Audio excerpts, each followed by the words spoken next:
O ar na sala de reuniões cheirava a medo e lustramóveis de limão. Um cheiro que conheço há 20 anos no mundo da hotelaria. Geralmente aparece pouco antes de uma rede hoteleira falir ou um chefe ser pego cheirando linhas na estação de preparação. Mas, dessa vez, o fedor vinha do meu próprio lado da mesa de mogno. Robert, o CEO que eu praticamente carreguei nas costas desde a crise de 2008, não ousava me encarar, distraído demais girando gelo em seu copo de cristal, encarando a condensação como se ela guardasse os segredos do universo. Do outro lado, sentada, estava Brooke, 24 anos, vestindo um blazer mais caro que meu primeiro carro e possuindo o faro empresarial de uma toalha de papel molhada. Ela mexia no celular, a luz artificial iluminando um rosto que nunca conheceu a palavra não. Uma substituta. Sentimos que a empresa precisa de uma perspectiva mais fresca, murmurou Robert, a voz parecendo cascalho em liquidificador.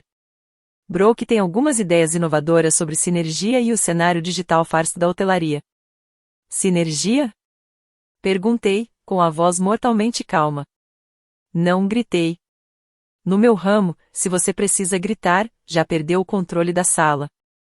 Robert, na semana passada Brooke sugeriu substituirmos a equipe de concierge das propriedades de atendimento premium por iPads, para gamificar a experiência de check-in.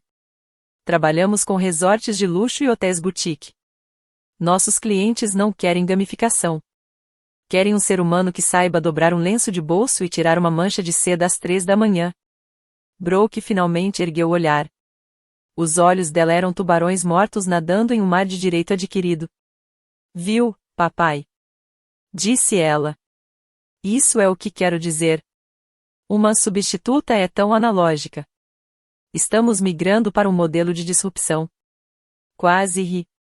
Modelo de disrupção soava como algo que ela leu em um post de influencer no LinkedIn enquanto esperava seu latte de leite de aveia.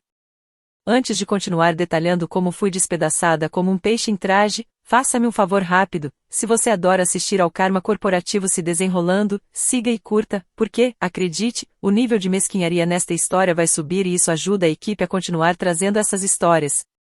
A fusão com a Nesta está acontecendo. Alener, disse Robert, finalmente encontrando uma espinha dorsal, embora torta e parte das condições inclui uma reestruturação do conselho executivo. Vamos ter que dispensá-la. Com efeito imediato. Não foi a demissão que doeu. Foi o apagamento. Eu tinha construído a reputação desta empresa tijolo por tijolo. Fui eu que contornei o escândalo no Palmer House. Fui eu que garanti o contrato do baile do governador por 3 anos consecutivos, e agora estava sendo trocada por uma estratégia genérica de disrupção liderada por uma garota cujo dia mais difícil envolvia escolher um filtro para a foto do brunch. Entendi, disse, levantando-me. Alisei a saia do meu terno grafite. Sem rugas. Nunca deixe ver as rugas. E sua compensação Brooke piou tecnicamente em centavos por causa da diluição das ações na fusão. O jurídico redigiu tudo. Está no envelope. Ele deslizou um grosso envelope de papel manila pela mesa. Parou a poucos centímetros da minha mão. Não abri. Sabia o que tinha dentro. Um cheque que pareceria generoso para um leigo, mas era um insulto para uma sócia. Um contrato de confidencialidade grosso o suficiente para sufocar um cavalo. E uma cláusula de não concorrência que praticamente me proibia de entrar no saguão de qualquer hotel em Illinois por 2 anos. Você está cometendo um erro, Robert disse, ignorando completamente Brooke. Não porque você está me demitindo, mas porque está deixando uma criança pilotar o avião. Cuidado, Helena, Brooke estalou, a voz perdendo o verniz corporativo e revelando a pirralha mimada por baixo. Você está obsoleta. Pegue a indenização e vá tricotar alguma coisa. Saí daquele escritório apenas com minha bolsa e minha dignidade. A caminhada até o elevador parecia uma marcha fúnebre, mas minha mente já corria. Eles achavam que hotelaria era só sobre arrumar a mesa e margens de lucro. Esqueceram do outro lado da moeda. Hotelaria é sobre controle. É sobre antecipar necessidades antes mesmo que o hóspede saiba que as tem. É sobre saber onde estão os corpos enterrados porque você foi quem organizou o serviço de turn-down.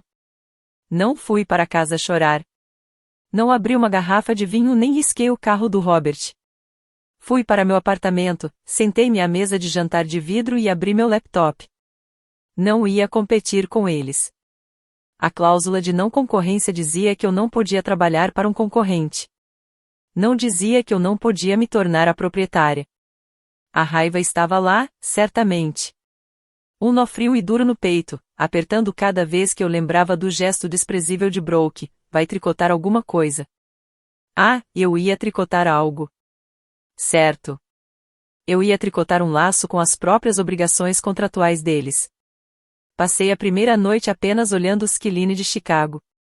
As luzes dos prédios que eu costumava administrar piscavam de volta para mim como velhos amigos que tinham virado as costas.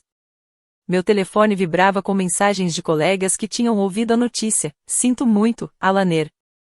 Fim de uma era. Vamos almoçar. Ignorei todas. Não precisava de simpatia. Precisava de vantagem estratégica. Às 4 da manhã, o choque inicial já havia passado, substituído por um foco cristalino. Abri os registros públicos dos locais que a empresa de Robert, minha antiga empresa, frequentava. Sabia a agenda deles melhor do que eles próprios. Sabia que o gala anual de inovação estava chegando em 3 meses. Era o evento social da temporada, a noite em que eles se parabenizavam por existir. E eu sabia exatamente onde iriam sediá-lo, The Marshall Room, um lugar histórico e decadente no centro de Chicago. Tetos altos, folhas de ouro descascando nos cantos, e uma propriedade notoriamente afundada em empréstimos.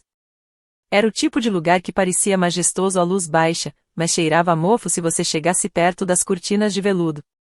Perfeito. Brooke queria revolucionar a indústria. Queria brincar de jogos. Ótimo. Eu estava prestes a ensiná-la a primeira regra do mercado imobiliário: quem tem as chaves faz as regras. E eu estava prestes a comprar o maior conjunto de chaves da cidade.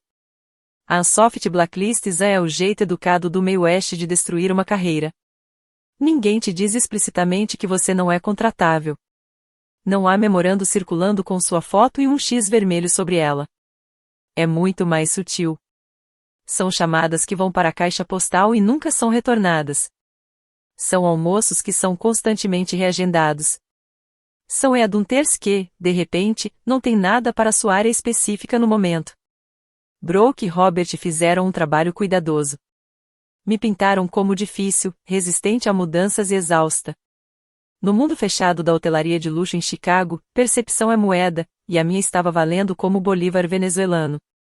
Mas eles cometeram um erro crítico de cálculo. Assumiram que eu queria um emprego. Eu não queria um emprego. Eu queria um império. Liquidei meu 401k.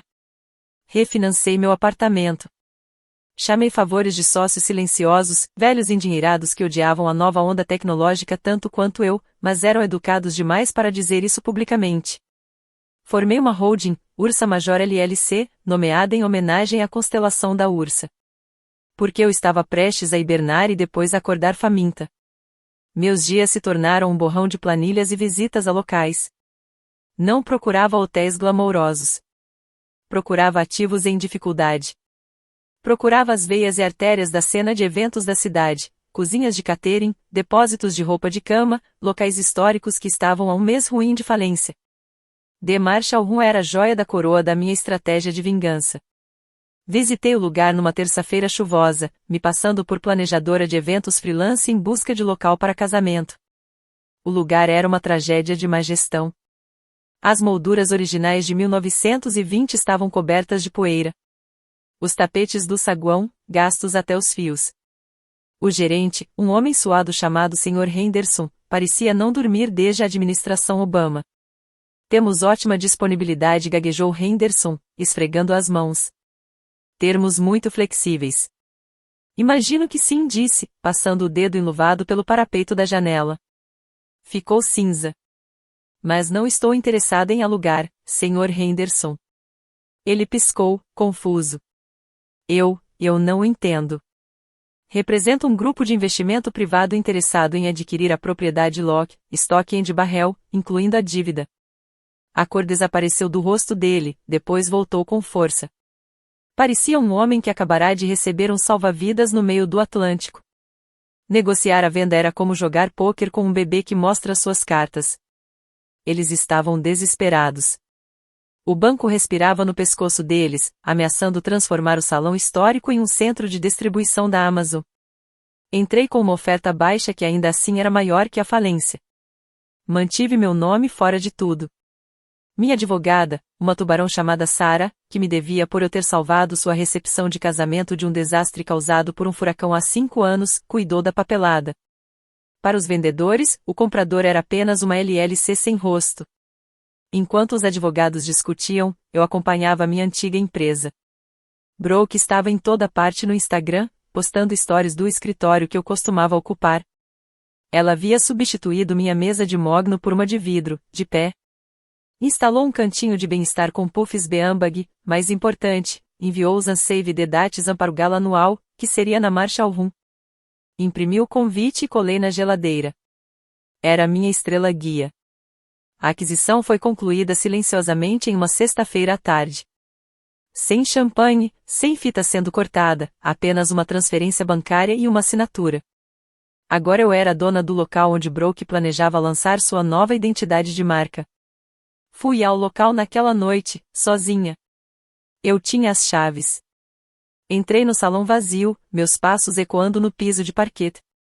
Estava silencioso, exceto pelo zumbido do antigo sistema de ar-condicionado, que notei imediatamente precisar de troca de filtro. Meu lado técnico nunca dorme. Fiquei no centro do salão, imaginando as mesas, os arranjos florais, os discursos pretensiosos. Eu não era apenas a proprietária agora. Eu era o fantasma na máquina. Passei as semanas seguintes atualizando silenciosamente o lugar, mas apenas o que importava para meu plano. Ajustei a iluminação para poder controlá-la remotamente. Atualizei o sistema de câmeras de segurança para ter olhos em todos os cantos, até na cozinha. Revisei todos os contratos de fornecedores ligados ao local e então encontrei o contrato existente para o gala. Assinado 6 meses antes pelo Sr. Henderson. Um contrato padrão, mas enterrado nas letras miúdas, na seção de código de conduta, estava a cláusula 14b. Cláusula 14b. O locatário e seus convidados concordam em manter padrões estritos de conduta com a equipe e a administração do local. Qualquer abuso verbal, assédio ou comportamento depreciativo em relação à equipe constitui violação material deste contrato, conferindo ao locador o direito imediato de cancelar o evento, recusar o serviço e expulsar o locatário sem reembolso. Era uma cláusula geralmente destinada a proteger os garçons de tios bêbados em casamentos. Vaga, ampla, inteiramente a critério do locador. Eu passei o dedo pelas palavras. Era a porta de armadilha. Agora tudo o que precisava fazer era esperar Brooke pisar nela. E conhecendo Brooke, ela não apenas pisaria, ela atropelaria. Mudanças de propriedade são engraçadas. Se você faz do jeito certo, ninguém percebe até o cheque do aluguel cair. Mantive a equipe existente da Marshall Room, garçons, faxineiros, equipe da cozinha. Eram pessoas boas na maior parte, apenas lideradas pela incompetência. Marquei uma reunião com a equipe principal uma semana após a compra. Apresentei-me simplesmente como a nova consultora de gestão. Não disse que era dona do prédio. Disse que estava ali para otimizar as operações. Eles ficaram aterrorizados no início, esperando demissões. Em vez disso, dei a todos aumento de 10% e uniformes novos. Pretos, bem cortados, sob medida. Estamos elevando o padrão, disse a eles. Nada de mediocridade. Vocês são os melhores da cidade e vão se vestir como tal. A lealdade em seus olhos foi instantânea. Eles estavam famintos por liderança. Então começaram a chegar os pedidos da equipe de Brooke. Como agora eu estava em cópia em todos os e-mails de gestão, via a loucura de perto. Brooke não se comunicava por canais profissionais. Ela enviava e-mails frenéticos às 2 da manhã, com assuntos como urgente ou precisamos mudar a vibe. Ela queria pendurar acrobatas aéreos em um teto que, eu sabia com certeza, não suportaria nenhum lustre. Queria substituir o bar histórico de Carvalho por uma estação de hidratação de gastronomia molecular. Queria que a equipe de garçons usasse body paint em vez de camisas. Eu, atuando sob meu pseudônimo, Elener, diretora de operações, negava sistematicamente os pedidos perigosos, enquanto aprovava os caros. Lamentavelmente, a capacidade de carga do teto não suporta acrobatas. No entanto, posso aprovar a importação das orquídeas ameaçadas de extinção que você solicitou, desde que a renúncia de seguro seja assinada. Eu estava deixando que ela se enforcasse com o próprio orçamento. 3 dias antes do gala, Brooke veio para uma visita ao local. Eu estava lá, é claro, na sala dos fundos, assistindo ao feed de segurança. Vi entrar desfilando, seguida por um bando de assistentes aterrorizados e Robert, que parecia ter envelhecido 10 anos em 3 meses. Cheira velho aqui, anunciou Brooke, tapando o nariz enquanto se posicionava no saguão. Eu tinha acabado de gastar $10.000 restaurando tudo. Podemos colocar um perfume, tipo sândalo e dinheiro? Perguntei ao coordenador do local, e ele cochichou, sim, senhora. E essa iluminação? Brooke gesticulou vagamente para os lustres de cristal. Está tão vovó. Podemos colocar filtros? Neon rosa.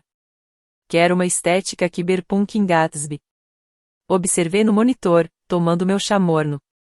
Só a frase em cyberpunk em Gatsby já seria suficiente para fazer F. Scott Fitzgerald girar no túmulo rápido bastante para abastecer a rede elétrica da cidade. Brooke, querida, talvez devêssemos manter o tema clássico, sugeriu Robert. O conselho espera o futuro, papai, ela estalou. Virou-se para um garçom que polia copos por perto, Miguel, um homem doce que trabalhava lá há 15 anos. Ei, você! Menos polir, mais mover. Tire essas cadeiras daqui. Quero puffs. Miguel olhou confuso. Senhora, o evento é um jantar sentado. Eu pedi sua opinião? Brooke resmungou, revirando os olhos com tanta força que pensei que fossem se soltar. Deus, ajuda é tão difícil de encontrar hoje em dia. Apenas faça o que eu digo. Inclinei-me para a tela. Ali estava. O desrespeito, a crueldade casual. Ela tratava Miguel como mobiliário. Peguei o telefone e liguei para Sarah, minha advogada. A cláusula 14b é totalmente aplicável em Illinois para expulsão imediata. Posso fazer isso? Perguntei. Contanto que você tenha provas da violação. Testemunhas ou gravação? Sarah respondeu. Tenho ambos, disse, observando Brooke criticar Miguel sobre a contagem de fios das toalhas. Eleanor, se fizer isso, você queima a ponte. Você detona a ponte. Salga a terra onde a ponte existia, avisou Sarah. Sarah sorri, embora ninguém pudesse ver, não estou apenas queimando a ponte. Estou cobrando ingresso para assistir ao incêndio. O dia do gala chegou. A tensão no ar era palpável. Minha equipe agora estava alerta. Eles já tinham lidado com Bridezilas, mas Brooke era um tipo especial de monstro. Já tinha feito 2 garçonetes chorarem durante a montagem. Cheguei às 16 horas. Não vestia meu habitual terno de poder. Fui ao vestiário dos funcionários. Tirei meus brincos de diamante. Prendi o cabelo em um coque severo invisível. Removi toda a maquiagem e vesti o uniforme. Calça preta, camisa preta, avental preto. Olhei no espelho. Helena, a executiva, havia desaparecido. No lugar, apenas mais uma abelha operária invisível. Mais uma serva sem rosto para a elite ignorar. Meu coração batia acelerado, não de medo, mas de adrenalina. Era isso, a chefe infiltrada do inferno. Saí para a cozinha, peguei uma bandeja de copos d'água e me misturei ao fluxo da noite. Era a hora do show. Há um tipo específico de invisibilidade que você alcança quando veste um uniforme de serviço. Você passa a fazer parte da arquitetura. As pessoas não olham para você, olham através de você, só para conferir se a bebida delas está chegando. Eu me movia pelo salão lotado, uma bandeja de taças de cristal equilibrada na mão esquerda, serpenteando entre as pesadas mesas de carvalho e as monstruosidades neon cyberpunk em Gatsby que Brooke havia exigido. O salão estava cheio de rostos que eu conhecia havia décadas. Lá estava o CFO, Marcos, rindo alto demais de uma piada que não tinha graça. Lá estava Linda, do RH, que tinha processado minha rescisão sem me encarar, agora tentando desesperadamente chamar um garçom com bandeja. Eles olhavam direto para mim, para o meu rosto, para os meus olhos e não viam nada. Apenas um recipiente de champanhe. Era ao mesmo tempo eletrizante e aterrador. Servi vinho. Recolhi pratos de pão. Mantive a cabeça baixa, a postura submissa. Com licença, senhor. Já vou atender, senhora. Minha voz era um zumbido suave, desprovida da autoridade que eu normalmente impunha. Abri caminho em direção à mesa principal. Aquela era a zona de perigo. Mesa 1. Robert estava sentado no centro, com a expressão de um homem assistindo à própria execução. Ao lado dele, Brooke irradiava uma energia maníaca, usando um vestido que parecia feito de papel alumínio e decisões ruins. Ela fazia uma live, o celular erguido, narrando para os seguidores. Oi, gente, estamos ao vivo no Gala. Tá entregando luxo. Tá entregando disrupção. Ela girou a câmera pelo salão. Eu me abaixei levemente, colocando uma garrafa nova de água com gás sobre a mesa. Aff, finalmente murmurou Brooke, sem me olhar. Estou morrendo de sede há, 5 minutos. O serviço aqui é trágico, pai. Precisamos comprar esse lugar e passar a retroescavadeira. Robert suspirou. Brooke, por favor. Somos convidados. Não somos convidados. Somos o dinheiro, corrigiu ela, autossuficiente para as mesas ao redor ouvirem. Sem a gente, isso aqui é só um sótão empoeirado. Enchi a taça dela. Minha mão estava firme como a de um cirurgião. Quis despejar o líquido no colo dela. Quis pegar o microfone e recitar a incompetência dela para o conselho. Mas esperei. A armadilha precisava se fechar no momento exato. Recuei para as sombras perto das portas da cozinha, observando. O serviço do jantar começou. A entrada, rúcula com vinagrete desconstruído que Brooke havia exigido o que, na prática, significava folhas secas e um conta-gotas de óleo. Os convidados pareciam confusos. Vi Marcos, o CFO, inclinar-se em direção a Brooke. Então, quando anunciamos os números do terceiro trimestre? Está meio preocupante. Chato, Brooke cantou. Hoje é sobre visão, Marcos. Não me entedie com matemática. Estamos migrando para vibes. Vi Marcos engolir em seco. Eu conhecia aquele olhar. Era o olhar de um homem percebendo que suas opções de ações estavam prestes a virar papel higiênico. O prato principal chegou. Filé mignon ao ponto. A cozinha funcionava como um relógio suíço. Eu havia instruído pessoalmente o chefe executivo para garantir a perfeição. Se algo desse errado, a culpa cairia sobre o local. Eu precisava que o local fosse impecável, para que a única coisa podre na sala fosse Brooke. Fui designada para limpar a mesa 1. Quando me aproximei para recolher os pratos, Brooke estava no meio de uma história sobre sua recente jornada espiritual para Tulum. Gesticulava de forma exagerada com o garfo. E o xamã falou você tem a alma de uma rainha guerreira, disse ela, arremessando um pedaço de gordura do bife sobre a toalha branca impecável. A gordura caiu com um bloco engordurado bem ao lado da taça de vinho. Ela parou. Olhou para a mancha. Depois levantou o olhar. Não para mim. Para mim. Você estalou ela, apontando a unha manicura para o meu peito. Congelei. Ela tinha me reconhecido? O jogo tinha acabado? Eu, senhora? Perguntei, mantendo a voz baixa. Sim, você. Olha essa nojeira. Ela apontou para o pedaço de carne que ela mesma havia jogado. Essa mesa está imunda. Dá para servir comida num chiqueiro desses?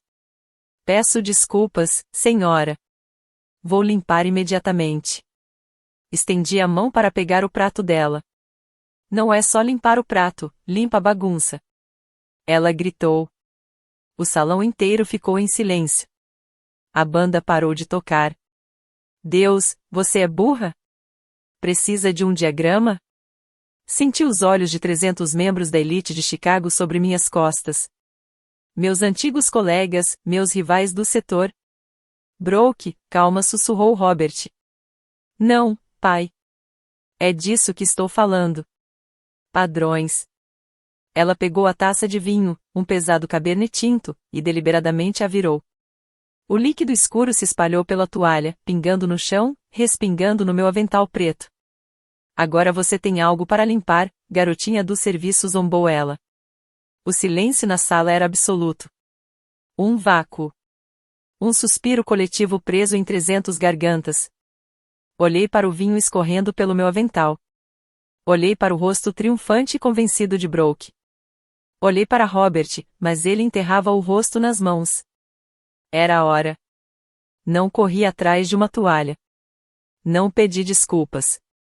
Não fui buscar um gerente. Lentamente, alcancei o bolso do avental e puxei um pano de serviço branco e limpo. Dobrei uma vez, depois duas, com precisão deliberada e metódica. O silêncio se alongava, pesado e sufocante. Dei um passo à frente. Limpei o vinho derramado da mesa. Movi-me com a graça de 20 anos de experiência na indústria. Absorvi o líquido, limpei a madeira e coloquei o pano sujo na bandeja. Então me ergui. Rolei os ombros para trás. Levantei o queixo e finalmente olhei Brooke nos olhos. Mas não olhei para ela como uma garçonete. Olhei como uma CEO. Mesa 6 está suja, garotinha do serviço. Brooke zombou, percebendo a mudança na minha postura e tentando recuperar o domínio. Eu disse que podia ficar aí? Vai de joelhos e esfrega o chão. Não disse eu. A palavra pairou no ar como um disparo. Com licença. Brooke riu, um som agudo e nervoso. A funcionária disse não? Pai, demite ela. Demite agora. Robert ergueu o olhar, o rosto pálido. Olhou para mim. Olhou de verdade. E, pela primeira vez, o reconhecimento brilhou em seus olhos. O cabelo estava diferente. A roupa errada. Mas a postura, o gelo nas veias. Ele conhecia aquela postura. Ele já tinha visto aquilo à mesa de uma sala de reuniões por 2 décadas. Alaner sussurrou ele. Quase inaudível, mas naquele salão silencioso, soou como um grito. Brooke virou-se bruscamente para o pai. Quem? Do que você está falando? Não respondi a Robert. Mantive meus olhos em Brooke. Parece que você está confusa sobre a hierarquia aqui, Brooke. Acha que, porque alugou a sala, possui as pessoas que estão nela. Eu possuo vocês. Ela gritou, levantando-se. Sua cadeira arrastou violentamente pelo chão. A empresa do meu pai está pagando por essa festinha patética. Estamos pagando seu salário. Eu poderia comprar esse lugar inteiro e transformar em estacionamento se quisesse. Na verdade, disse eu, minha voz clara, projetando-se até o fundo do salão sem gritar: você não pode. Apontei para a penumbra na borda da sala. As luzes do salão mudaram. O holofote que estava focado no palco se abriu para me incluir. Por que esse lugar? Continuei, aproximando-me dela, invadindo seu espaço pessoal. Foi vendido há 3 semanas. Brooke piscou. E daí? Novo dono, mesmo lixo.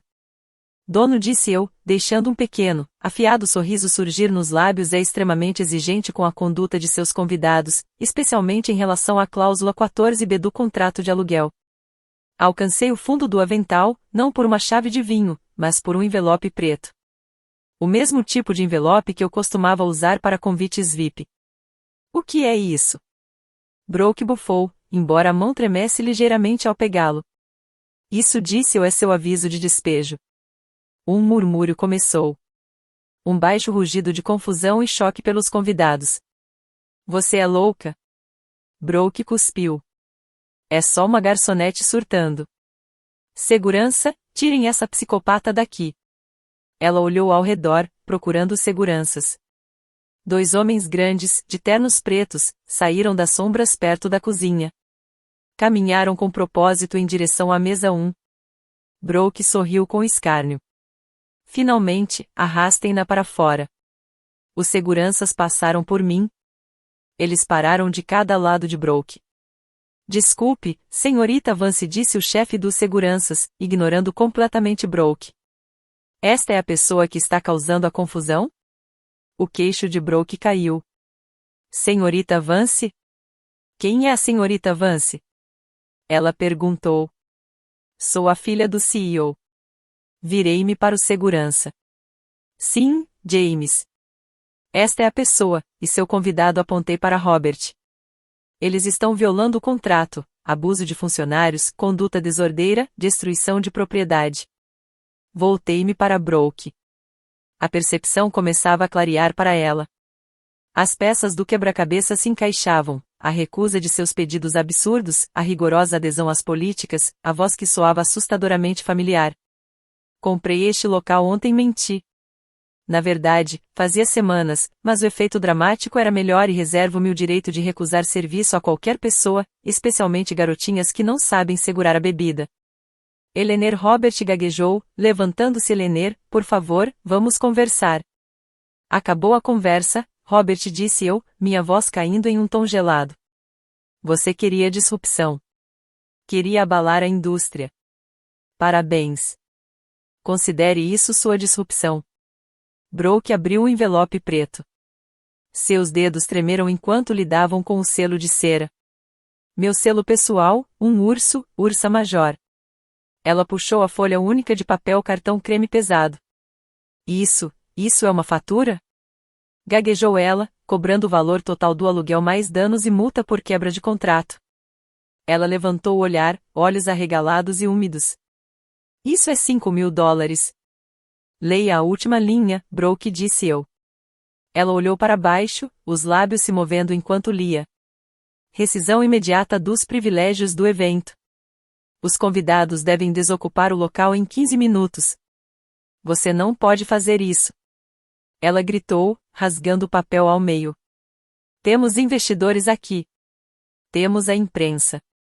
Eu sei, disse eu, lançando um olhar para o repórter do Chicago Tribune, que anotava freneticamente em seu guardanapo.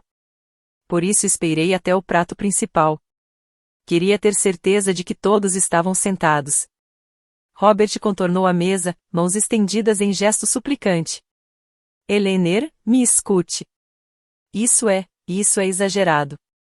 Podemos resolver o que você quiser. Quer seu emprego de volta? É isso? Quer uma taxa de consultoria? Olhei para ele com pena genuína. Robert, você realmente acha que quero voltar para um navio afundando? Eu não quero um emprego. Não quero taxa alguma. Afastei-me um passo, contemplando o salão como um todo. Os convidados estavam silenciosos, garfos suspensos a meio caminho da boca. Senhoras e senhores, anunciei, peço desculpas pela interrupção do seu jantar. A administração do local determinou que o anfitrião deste evento violou os termos do nosso serviço. Assim, o evento está encerrado. Não. Brooke gritou. Sentem-se, todos. Sentem-se. Ela está mentindo. Ela não é ninguém. No entanto, continuei, ignorando o ataque de fúria dela. A cozinha preparou uma sobremesa maravilhosa, bolo de chocolate lava. Como o anfitrião perdeu o depósito e pagou a multa, o bar está aberto por conta da casa para todos, exceto o grupo do anfitrião. Um riso nervoso percorreu a sala. Estavam confusos, mas também entretidos, e álcool grátis é um motivador poderoso. Você apontei para Brooke, você apontei para Robert e sua equipe executiva, estão saindo agora. Eu não vou a lugar nenhum. Brooke agarrou a toalha da mesa, nós dos dedos brancos. Vou chamar a polícia. Por favor, disse eu calmamente. Tenho a escritura do prédio no cofre do meu escritório. Tenho o contrato assinado com a cláusula 14b destacada. E tenho imagens de vídeo de você agredindo um funcionário, ou seja, a mim com vinho. Também tenho gravações de você xingando Miguel durante a montagem. Era um blefe. Ela não tinha usado xingamentos raciais, apenas abuso geral. Mas, na corte da opinião pública, a acusação era suficiente para fazer a herdeira sair do salão. Brooke ofegou. Você mentiu, não é? Ergui uma sobrancelha. Quer que a gente toque a gravação para o Tribune? Brooke olhou para o repórter. Olhou para os convidados, que agora a observavam com desgosto aberto. A fachada Cyberpunk em Gatsby estava desmoronando. Ela não era CEO visionária. Era apenas uma menina maldosa em um vestido de papel alumínio que tinha mexido com a mulher errada. Pai, ela choramingou, a voz pequena conserta isso. Robert olhou para mim. Olhou para o desastre de seu gala. Olhou para a filha. E por um instante, vi a derrota. Ele sabia que tinha apostado no cavalo errado. Trocar a competência por Flash. E agora o Flash estava queimando a casa. Vamos, Brooke, disse Robert baixinho. O quê? Vamos antes que ela chame a polícia? Robert agarrou o braço dela. Mas minha festa. Não é mais sua festa, disse eu. É minha. Fiz sinal para James, o segurança. Escoltem eles para fora. Saída de serviço. Não queremos que fiquem atrapalhando o saguão. Brooke engasgou junto aos contêineres de lixo. Apropriado, não é? Sorri. Entrada de serviço apenas para funcionários. E já que você tratou a equipe como lixo, pode sair com ele. A caminhada da vergonha no Marshall Run é longa. O salão tem 30 metros, todo cercado por espelhos. Brooke e Robert tiveram que percorrer todo o comprimento, flanqueados pela minha equipe de segurança. Brooke tentou manter um pouco de dignidade no início, jogando o cabelo e lançando olhares desafiadores aos convidados, mas ninguém a encarou. Os investidores estavam subitamente muito interessados nos próprios sapatos. Os membros do conselho checavam seus celulares. O exílio social foi instantâneo. Nesta indústria, você pode sobreviver à falência. Pode sobreviver ao divórcio. Mas não sobrevive a ser humilhado publicamente pelos funcionários. Ao passar pela mesa 4, vi Marcos, o CFO, observando-os ir embora. Ele captou meu olhar e ergueu sua taça de uísque grátis em um discreto brinde. Marcos era um sobrevivente. Sabia de que lado o vento soprava, e naquele momento soprava um furacão na minha direção. Quando as portas duplas na saída traseira se fecharam atrás deles, um suspiro coletivo percorreu o salão. A tensão se dissipou. Fiquei ali, no centro do salão, o vinho ainda pingando do meu avental. Miguel, chamei. Miguel correu até mim, olhos arregalados e assustados. Sim, senhorita Vance? Pegue um esfregão para esse derramamento, disse eu, e depois traga a sobremesa e diga à banda para tocar algo que não seja jazz techno. Talvez Sinatra. Sim, senhora, ele praticamente saudou. Virei-me para o salão. Aproveitem o restante da noite. A disrupção foi resolvida. Saí do salão e entrei na cozinha. Assim que a porta se fechou, a equipe explodiu em comemoração. Os chefes começaram a bater suas conchas nas bancadas. Os auxiliares de cozinha vibraram. Os garçons aplaudiram. Foi uma ovação de pé das pessoas que realmente importavam. Você viu a cara dela? Gritou um dos cozinheiros. Parecia que tinha engolido um limão. Você é uma lenda, chefe. Miguel gritou. Encostei-me na bancada de inox e soltei um longo suspiro. Minhas mãos tremiam levemente, agora que a adrenalina começava a ceder. Desamarrei o avental manchado e o joguei no cesto de roupas sujas. Certo. Certo, disse, contendo um sorriso. De volta ao trabalho. Temos 300 pratos para servir. Vamos mostrar como é o verdadeiro serviço. Fui ao escritório do gerente, meu escritório, e sentei-me. Abri o feed de segurança do Beco dos Fundos. Na tela granulada em preto e branco, vi Robert e Brooke perto dos contêineres. Chovia levemente. Brooke tremia, o celular na mão, digitando furiosamente.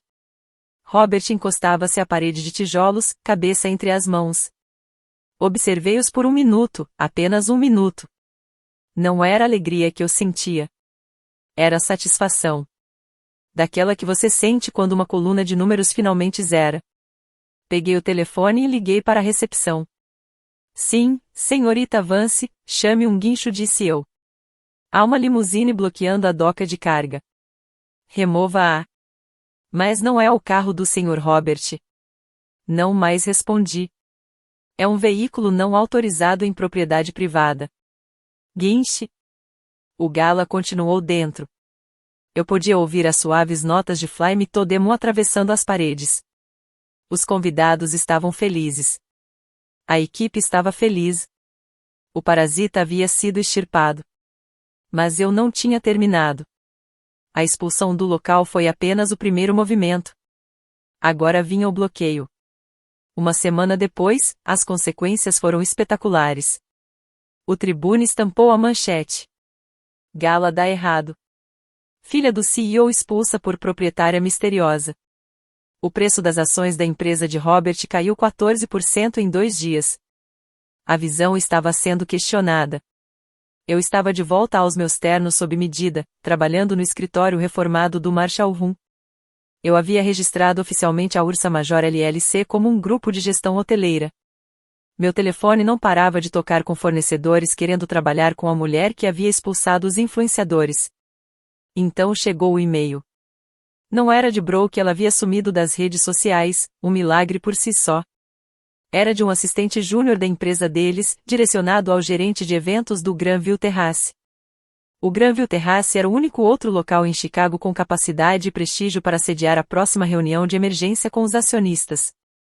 Eles precisavam fazer controle de danos e precisavam de um espaço grande e impressionante para isso. O e-mail era educado, desesperado, solicitando disponibilidade para reserva imediata. Orçamento flexível. Sorri. Girei a cadeira para olhar o mapa de Chicago na parede. Havia colocado alfinetes nas propriedades nas quais havia adquirido participação nos últimos 4 meses. O Marshall Rum era uma delas. O Granville Terrace era outra. Eu não possuía o Granville integralmente, era caro demais.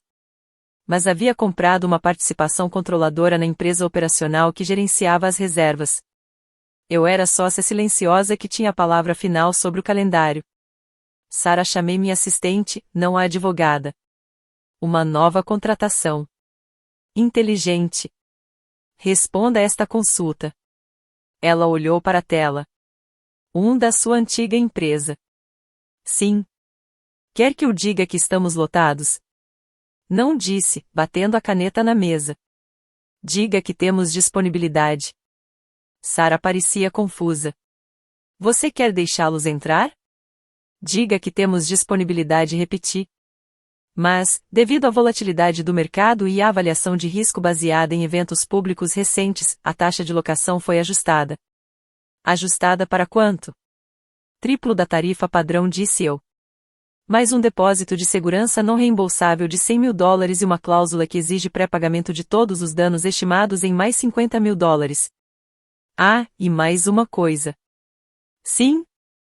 Diga que o local exige aprovação final de todos os palestrantes e da programação do evento, para garantir alinhamento com os valores da nossa marca. Sarah sorriu. Um sorriso de tubarão. Ela estava aprendendo. Enviando agora. Eles aceitaram em menos de 1 hora. Não tinham escolha. Estavam desesperados para mostrar aos acionistas que ainda estavam no controle, ainda capazes de garantir um local de prestígio.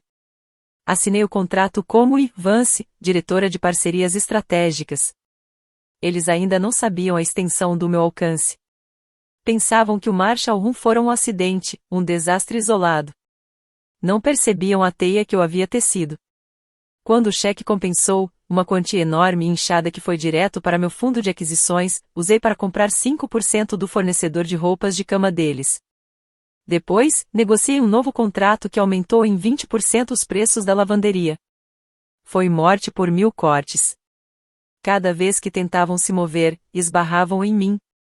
Cada vez que tentavam contratar um buffet, eu tinha contrato exclusivo. Cada vez que tentavam contratar uma agência de temporários, eu já havia contratado a melhor equipe. Broke, segundo relatos, tinha crises diárias no escritório. Robert, segundo boatos, procurava um comprador para a empresa, mas ninguém queria tocá-la com Broke envolvida. Estavam presos em um labirinto da hospitalidade, e eu era o Minotauro. 1 mês depois, o Marshall Rum brilhava, mas não com gels neon ou bobagens cyberpunk.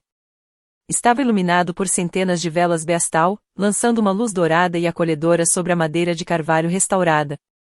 Eu estava dando minha própria festa, o Ursa Major Lounge. Não havia influenciadores nem releases para a imprensa. A lista de convidados foi elaborada com precisão cirúrgica. Incluía os melhores chefes executivos da cidade, os fornecedores mais confiáveis, os líderes dos sindicatos de limpeza, os investidores silenciosos que haviam me apoiado e, claro, minha equipe. Miguel estava lá, não servindo, mas sentado à mesa com a esposa, vestindo um terno que eu havia comprado para ele. A equipe da cozinha estava presente, saboreando a comida que normalmente preparavam. Era uma celebração da indústria, não do ego.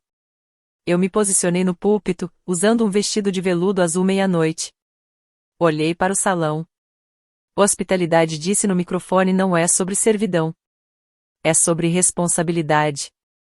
É sobre criar um espaço onde as pessoas se sintam cuidadas. Mas respeito é uma via de mão dupla. Você não pode exigir serviço enquanto nega dignidade. Os aplausos foram calorosos e genuínos. Parecia estar em casa. Quando a banda começou a tocar um standard de jazz, caminhei pelo salão apertando mãos, agradecendo aos convidados. Senti um toque no ombro. Era Marcos, o CFO da minha antiga empresa. Ele havia se demitido 3 dias atrás. Uma líder, disse ele, parecendo cansado, mas aliviado. Isso é incrível. Olá, Marcos, respondi. Aproveitando a fila do desemprego? Riu ele. Melhor do que a fila da demissão. Robert vai se afastar. O conselho vai votar para destituir Brooke na próxima semana. Estão vendendo a empresa para Nesta em partes. Eu sei, disse. Estou comprando a divisão de catering. Marcos balançou a cabeça, incrédulo. Você jogou o longo jogo, realmente jogou. Eu não joguei um jogo, Marcos disse, tomando um gole do meu martini. Apenas apliquei as regras. Caminhei até a janela que dava para a rua. A chuva havia se transformado em neve, grandes flocos flutuando contra o vidro. Lá fora, na calçada, havia uma figura. Era Brooke. Vestia um trench coat, observando através da grande janela panorâmica. Parecia fria. Parecia pequena. Observava o calor, as risadas, a luz dourada do mundo de onde havia sido expulsa. Nossos olhos se encontraram através do vidro. Ela não encarou com raiva. Não gritou. Apenas parecia faminta, como uma criança vendo uma família jantar da rua. Tinha todo o dinheiro do mundo, mas não tinha lugar à mesa. Não acenei. Não sorri sarcasticamente. Não fiz sinal de derrotada. Isso seria abaixo de mim. Isso seria algo que ela faria. Simplesmente alcancei a cortina de veludo e a fechei.